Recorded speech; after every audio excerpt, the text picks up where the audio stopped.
आज हम electronic contribution to specific heat के बारे में चर्चा करेंगे। हम जानते हैं कि क्लासिकल स्टैटिस्टिकल मैकेनिक्स में किसी फ्री पार्टिकल एनर्जी 3/2 kT से दी जाती है और यदि n पार्टिकल्स हैं तो जो टोटल एनर्जी होगी वो 3/2 n kT। हम जानते हैं कि फ्री इलेक्ट्रॉन थ्योरी में कहा गया है कि यदि क्रिस्टल में n एटम्स प्रेजेंट हैं और उन एटम्स के आउटर मोस्ट ऑर्बिट में यानी कि वैलेंस एनर्जी लेवल में एक इलेक्ट्रॉन है, तो ये जो इलेक्ट्रॉन्स हैं ये पूरे क्रिस्टल में फ्रीली मूव करते हैं।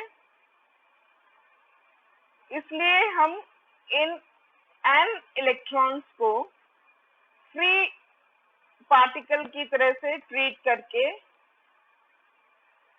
उनकी एनर्जी 3/2 n kT ले सकते हैं, जिससे जो स्पेसिफिक हीट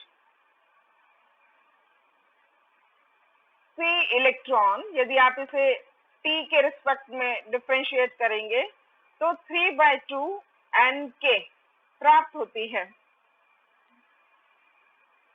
लेकिन जब एक्सपेरिमेंटली स्टडी किया जाता है तो देखा जाता है कि जो इलेक्ट्रॉनिक कंट्रीब्यूशन है स्पेसिफिक हीट में वो T टेंडिंग यानी टेम्परेचर जैसे 0 केल्विन तक लो करते हैं तो वो लीनियरली फॉल होता है कंट्रीब्यूशन, और रूम टेम्परेचर पर जो इलेक्ट्रॉनिक कंट्रीब्यूशन है वो 3/2 n k ना होकर इसका 0.01 टाइम्स होता है। इतना कम इलेक्ट्रॉनिक कंट्रीब्यूशन रूम टेम्परेचर पर स्पेसिफिक हीट में एक्सपेरिमेंटली ऑब्जर्व किया गया, जो कि एक बहुत बड़ा प्रॉब्लम तब तक रहा जब तक कि पॉली एक्सक्लूजन प्रिंसिपल और फर्मी डिस्ट्रीब्यूशन फंक्शन का डिस्कवरी नहीं हुई। ये इससे पहले, इस डिस्कवरी से पहले ये एक बहुत बड़ी समस्या थी इसे समझना कि ये कैसे संभव है कि इलेक्ट्रॉन्स जो कि फ्रीली मूव कर रहे हैं क्रिस्टल के अंदर वो स्पेसिफिक हीट में अब कंट्रीब्यूट नहीं कर रहे हैं।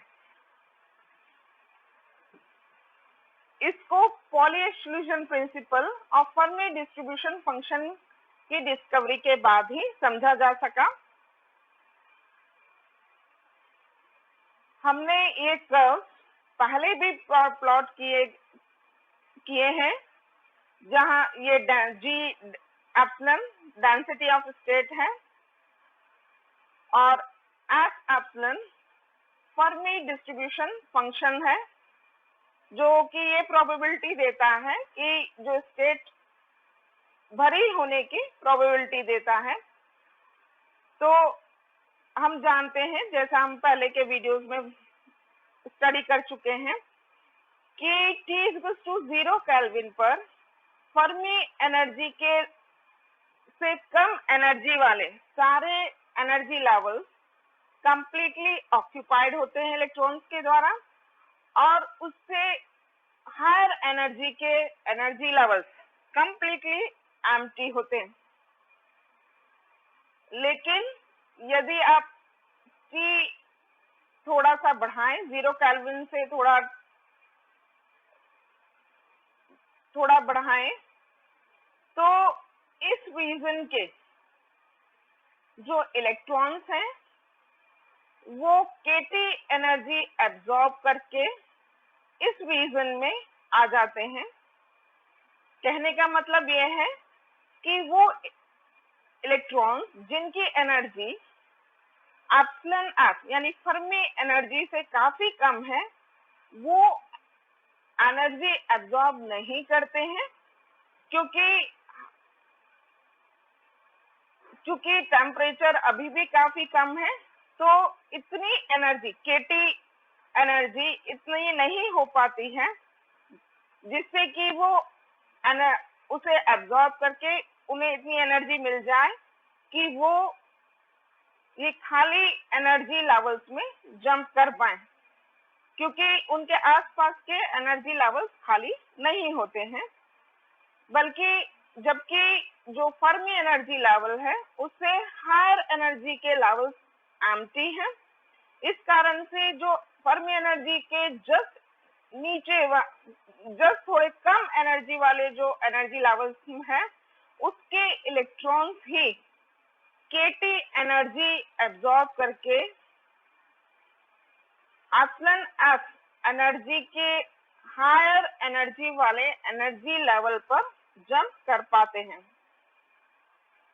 या हम शॉर्ट में इसे कह सकते हैं, केवल वही इलेक्ट्रॉन्स एनर्जी एब्जॉर्ब करते हैं जो कि फर्मी एनर्जी लेवल के केटी रेंज में होते हैं, और केटी एनर्जी ही वो एब्जॉर्ब करके हायर एनर्जी लेवल पे जंप करते हैं। इसका मतलब कि सारे इलेक्ट्रॉन्स स्पेसिफिक हीट में कंट्रीब्यूट ना करके वही इलेक्ट्रॉन्स स्पेसिफिक हीट में कंट्रीब्यूट कर रहे हैं जो कि फर्मी एनर्जी लेवल के केटी रेंज में लाई करते हैं। तो यदि हम इसको थोड़ा सा एनालाइज करें तो जैसा कि हमने बात की तो कि केवल केटी रेंज में ही फर्मी एनर्जी लेवल के केटी रेंज में ही जो इलेक्ट्रॉन्स लाई करते हैं वो एनर्जी को एब्जॉर्ब करते हैं। दैट मीन्स कि जो इलेक्ट्रॉन्स यदि n इलेक्ट्रॉन्स हैं तो उनका केवल T/Tf जहाँ किसी टेम्परेचर T पर केवल T/Tf जो फ्रैक्शन है वही एनर्जी को केटी एनर्जी को एब्जॉर्ब करता है। दैट मीन्स यदि n इलेक्ट्रॉन्स हैं तो कुल n/Tf इलेक्ट्रॉन्स ही केटी एनर्जी को एब्जॉर्ब करेंगे। तो total electronic thermal energy delta E कितनी हो जाएगी? n/Tf इलेक्ट्रॉन्स केटी एनर्जी एब्जॉर्ब कर रहे हैं तो total electronic thermal energy n/Tf into kT। तो contribution of electrons in specific heat कितना हो जाएगा? इसको डिफरेंशिएट कर दें विथ रिस्पेक्ट टू T, तो इट विल बी n/kT/Tf। जब हम इस वैल्यू को निकालते हैं रूम टेम्परेचर पर तो ये वैल्यू 3/2 का 0.01 टाइम्स प्राप्त होती है, जो कि एक्सपेरिमेंटली करेक्ट है। अब हम इसको क्वांटिटेटिवली एनालाइज कर रहे हैं, क्वांटिटेटिव एक्सप्रेशन दे रहे हैं। वो तो हमने थोड़ा सा थ्योरेटिकली एनालाइज किया था, अब हम क्वांटिटेटिव एक्सप्रेशन दे रहे हैं। हीट कैपेसिटी या स्पेसिफिक हीट एक ही बात है। तो जैसा कि हमने बात की कि T=0 केल्विन पर फर्मी एनर्जी लेवल के नीचे के सारे एनर्जी लेवल्स भरे हुए होते हैं और फर्मी एनर्जी से के हायर एनर्जी के सारे एनर्जी लेवल खाली होते हैं। यदि हम 0 केल्विन से T केल्विन तक टेम्परेचर राइज करें तो जो फर्मी एनर्जी के पास के एनर्जी लेवल के इलेक्ट्रॉन एनर्जी एब्जॉर्ब करके हायर एनर्जी लेवल में जंप करते हैं,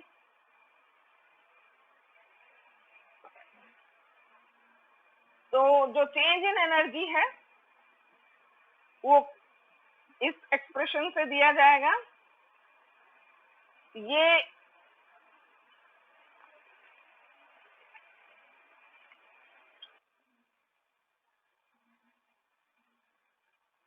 जो एनर्जी है ये फर्मी एनर्जी लेवल तक के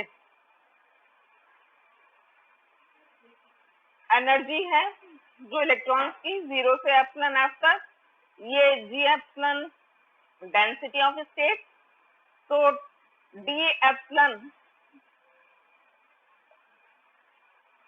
रेंज में टोटल एनर्जी लेवल्स जी एप्सिलॉन डी एप्सिलॉन होंगे, और यदि डी एप्सिलॉन एनर्जी रेंज में जो इलेक्ट्रॉन्स हैं उनकी एनर्जी यदि एप्सिलॉन है तो total energy D epsilon epsilon जी एप्सिलॉन हो जाएगी डी एप्सिलॉन रेंज में लाई करने वाले इलेक्ट्रॉन्स की। तो जीरो, चूंकि एनर्जी लेवल 0 से एप्सिलॉन एफ तक कंप्लीटली फिल्ड है T = 0 केल्विन पर, तो ये जो एनर्जी हो जाएगी टोटल एप्सिलॉन एफ तक d epsilon epsilon ji epsilon 0 to epsilon F. और जब हमने टेम्परेचर राइज किया है तो जो टोटल एनर्जी, तो जब हमने टेम्परेचर राइज किया है तो इलेक्ट्रॉन एनर्जी लेकर हायर एनर्जी लेवल में जंप होकर गए हैं, तो ये हम टोटल सारे एनर्जी लेवल जो 0 से इनफाइनाइट तक एनर्जी लेवल्स हैं उन सब की एनर्जी निकाल रहे हैं जब हमने टेम्परेचर राइज किया है। तो बिल्कुल इसी तरह से तो ये जो कुछ हायर स्टेट खाली होंगे एप्सिलॉन एफ के नीचे मतलब फर्मी एनर्जी से कम एनर्जी लेवल के भी एनर्जी लेवल खाली होंगे जब टेम्परेचर राइज करेंगे। तो यहाँ जी एप्सिलॉन एफ एप्सिलॉन प्रोबेबिलिटी दे रहा है डेंसिटी एनर्जी लेवल्स कितने भरे हुए हैं, क्योंकि हमें केवल इलेक्ट्रॉन्स के लिए एनर्जी देखनी है। तो जी एप्सिलॉन एफ एप्सिलॉन मानी एनर्जी लेवल्स जो भरे हुए हैं यानी जिनमें इलेक्ट्रॉन्स प्रेजेंट हैं into D epsilon into epsilon. तो ये D epsilon D F epsilon into D epsilon probability दे रहा है कि डी एप्सिलॉन जो रेंज है उसमें कितने एनर्जी लेवल भरे हुए हैं इंटू एप्सिलॉन, तो उनकी एनर्जी।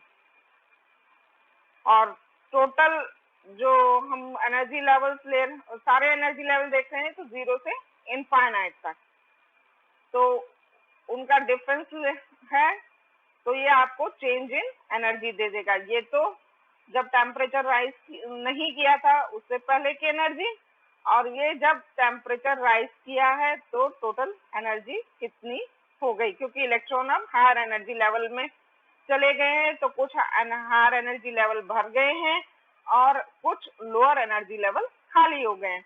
तो ये टोटल एनर्जी है जब आपकी टेम्परेचर आपने राइज किया है, और ये जब T = 0 केल्विन पर, तो ये चेंज इन एनर्जी हो गया। अब हम नंबर ऑफ इलेक्ट्रॉन्स देख रहे हैं, तो number of electrons F epsilon ji epsilon, probability density of state कितने एनर्जी लेवल भरे हैं, और डी एप्सिलॉन एनर्जी रेंज, तो ये डी एप्सिलॉन में लाई करने वाले कितने एनर्जी लेवल्स भरे हुए हैं, और ये 0 से इनफाइनाइट तक इंटीग्रेट किया है, तो टोटल नंबर ऑफ इलेक्ट्रॉन्स आपको मिल जाएंगे। इसे हम एप्सिलॉन एफ से दोनों तरफ मल्टीप्लाई कर दिया है। अब हम इन दोनों इक्वेशंस को हम डिफरेंशिएट कर रहे हैं विथ रिस्पेक्ट टू टेम्परेचर। इन दोनों को दोनों लेफ्ट एंड राइट साइड में डिफरेंशिएट कर रहे हैं। तो आपको नहीं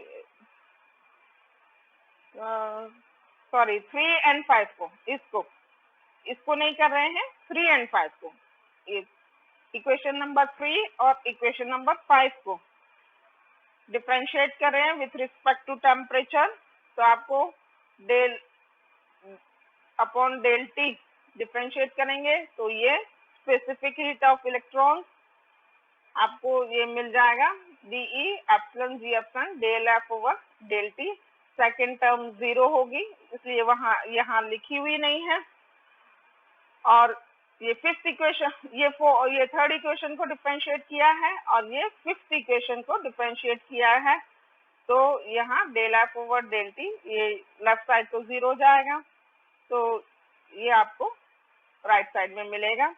अब हम subtracting equation 7 from by equation 6, इस इक्वेशन को इससे सब्सट्रैक्ट कर रहे हैं। तो C electron minus 0 is equal to C electron is equal to ये एप्सिलॉन माइनस एप्सिलॉन एफ। तो epsilon minus epsilon F G epsilon del F over del T, ये तो कॉमन हो गया G epsilon del F over del T, और D epsilon यहाँ epsilon minus epsilon F. तो ये आपको इक्वेशन मिल गए। अब ये डेल एफ ओवर डेल, हमारा जो मेन कंसर्न है वो काफी लो टेम्परेचर पर है, जब kT अपॉन एप्सिलॉन एफ 0.01 से भी कम है। तो इतने कम टेम्परेचर पे जो del F over del T है, इसका जो वैल्यू है वो अप्रिशिएबल तभी होती है फर्मी एनर्जी के आसपास ही। Del F upon del T की वैल्यू ज्यादा होती है और एनर्जीज पे काफी कम होती है।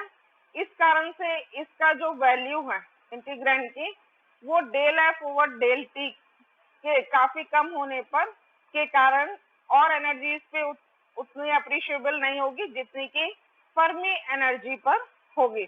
इस कारण से हम जो एप्सिलॉन को एप्सिलॉन एफ रख रहे हैं डेंसिटी ऑफ स्टेट्स में, और चूंकि एप्सिलॉन एफ कांस्टेंट है, इस कारण से फिर जी एप्सिलॉन एफ को हम बाहर निकाल लेते हैं इंटीग्रैंड से।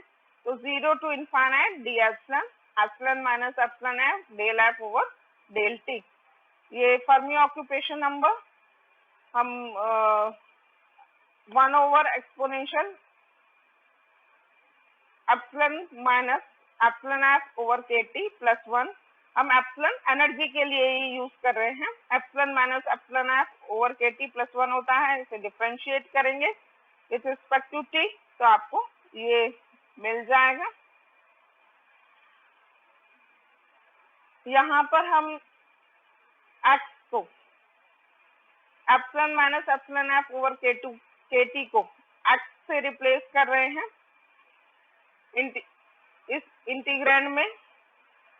तो आपको ये मिलेगा C electron is equal to G epsilon F K squared T minus जो लिमिट्स है वो माइनस एप्सिलॉन एफ ओवर के टी से इनफाइनाइट तक हो जाएंगी।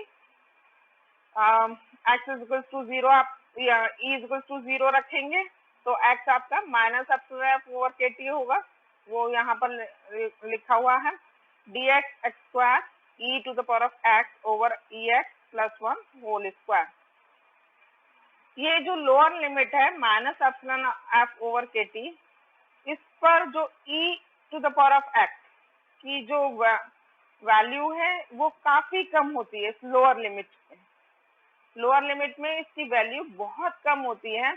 इस कारण से यदि हम इसको 0 लिख दें तो बहुत ज्यादा इंटीग्रैंड में कोई फर्क नहीं पड़ेगा, क्योंकि e to the power of x की वैल्यू लोअर लिमिट्स में बहुत बहुत कम वैल्यू होती है, तो हम यहाँ पर -EF/kT की जगह 0 लिख रहे हैं।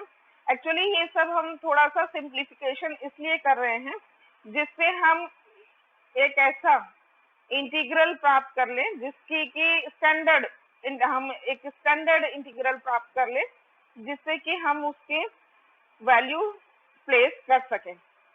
तो बहुत चेंजेस से हम अपनी मैथमेटिक्स को सिंप्लीफाई कर सकते हैं।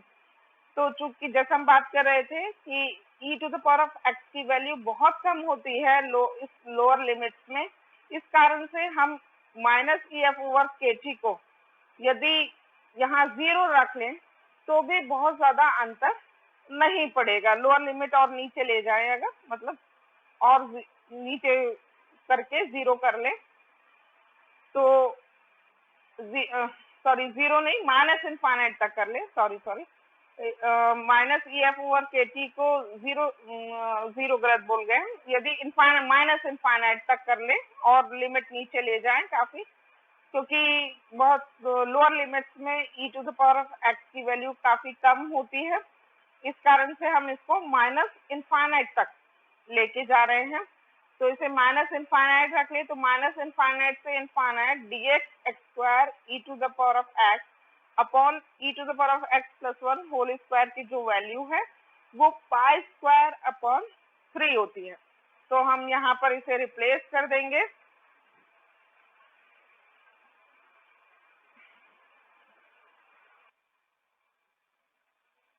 इसको π²/3 रिप्लेस कर दे तो आपको ये मिलेगा 1/3 π² g∈f(k²t). ये इलेक्ट्रॉनिक कंट्रीब्यूशन है स्पेसिफिक हीट में। यदि g∈f जो कि हम पहले वैल्यूज निकाल चुके हैं डेंसिटी ऑफ स्टेट की, उसे 3n/2f निकाली थी, इसे हम εf की जगह kTf रख रहे हैं, थर्मल एनर्जी। तो kTf इसे हम रिप्लेस कर रहे हैं g∈f की जगह, तो आपको ये वैल्यू मिल रही है इलेक्ट्रॉनिक कंट्रीब्यूशन। तो 1/T π² NkT/Tf ये वही आया है जो कि हमने थ्योरेटिकली एनालाइज किया था, कंट्रीब्यूशन NkT/Tf। ये एक्सपेरिमेंटली करेक्ट है। Contribution of electron to the specific heat, ये आपका प्राप्त होता है जो कि एक्सपेरिमेंटली करेक्ट है। डिबेट टेम्परेचर के काफी नीचे और डिबेट टेम्परेचर के नीचे और फर्मी एनर्जी के काफी नीचे, काफी कम टेम्परेचर्स पर यदि हम total contribution of specific heat from electron and lattice लिखें तो it will be C = γT, ये इलेक्ट्रॉनिक कंट्रीब्यूशन प्लस ATQ, ये लैटिस से कंट्रीब्यूशन है। यदि टेम्परेचर बहुत कम है, मतलब 0 की तरफ पहुंच रहा है, 0 केल्विन की तरफ, तो ये T³ का ये काफी छोटा हो जाएगा, तो ये तो नेग्लिजिबल रह जाएगा। जो अप्रिशिएबल जो कंट्रीब्यूशन होगा स्पेसिफिक हीट में वो इलेक्ट्रॉन्स के द्वारा ही होगा। लो टेम्परेचर्स पे ये पार्ट इलेक्ट्रॉनिक पार्ट डोमिनेट करता है स्पेसिफिक हीट में। यदि आप T से डिवाइड कर दें C/T, तो ये equals to gamma plus a T square. यदि सी अपॉन टी और टी स्क्वायर में आप ग्राफ प्लॉट करें तो ये एक स्ट्रेट लाइन प्राप्त होगी। धन्यवाद।